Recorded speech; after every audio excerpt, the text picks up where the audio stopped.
So we're in this 1983 Vigor that I'm looking for a leak for, and we have 26,000 miles. This car is really clean. No wonder they want to take care of it and they fix it. So I'm performing the test here where this car has sat for the last 2 or 3 hours in this location. It hasn't moved, been started. The fan is off right now. I have the key in the ignition just in accessory position so I can turn on the fan. The fan is all the way off. I have it in AC mode. I have it in recycle because I don't want to flush out any refrigerant that could be stored and has built up from a slow leak in the case. And still, I might be shooting myself in the butt because there might not even be a refrigerant system. I didn't check the refrigerant. But I'm always afraid when I'm doing a dash repair, I don't want to accidentally make a leak out in the engine compartment and have it come in through the fresh air corral, go in to the evaporator when I'm performing this test, and accidentally get a false positive by a leak by connecting or disconnecting my fittings outside there. I want no chance of that, so I don't even do that first.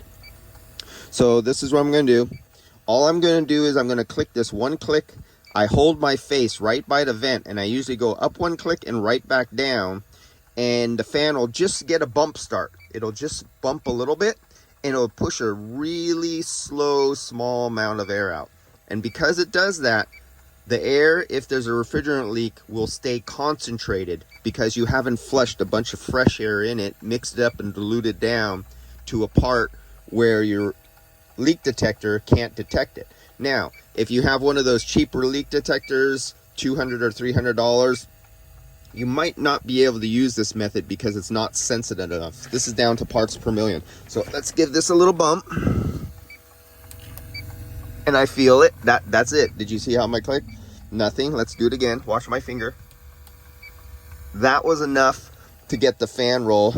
And if I had maybe, I don't know, a little piece of cotton or a little string here, you would see it just move a little bit. It would just move a little, and it was really slow. And you do that a couple times, and I could literally, from 2 feet back here, I could feel a really soft puff of air hit me in the face. And because this was sitting, and you can do this with a car sitting overnight if you're really not sure. And of course, you go up underneath. If you could take out an air filter housing, you go down that way. You go up from underneath the car where the drip tube is, where the water comes out underneath outside of the car. Heavy refrigerant will come out down there. Some vehicles, you could get the filter access out the corral. You take it apart where they have the filters. You make sure the vent opens, and you could put your leak detector down in there. You try every access possible. But with this particular leak detector, even in a very, very small leak in the parts per million, I could pick them up like that using this method in this situation.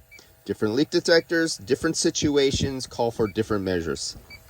All right, so we'll get on to the next one. Let's not kill the batteries here.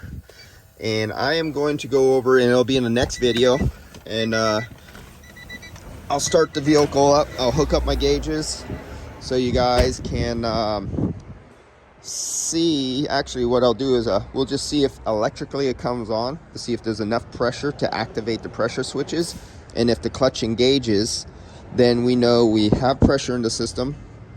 And I didn't want to disrupt anything. That's why I didn't start it up or do anything in the first place, because it was sitting here for hours, and it's the ideal situation to do the test I did without starting it up, getting airflow, diluting out refrigerant.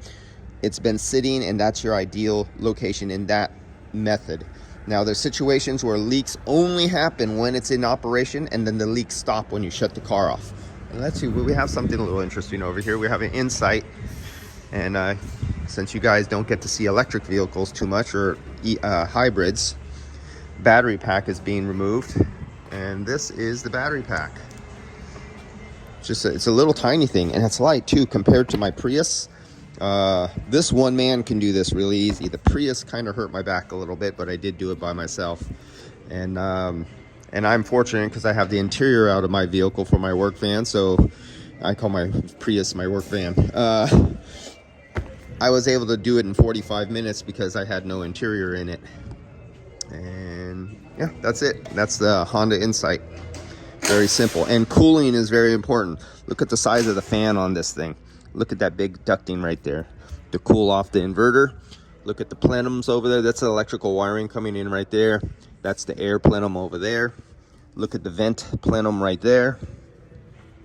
And on the battery itself, you got a nice high-speed little computer fan right there blowing over. And you can see the cells right there, and you can see where they let the air in to go across and come out and cool it off. Heat exchangers and cooling in cars.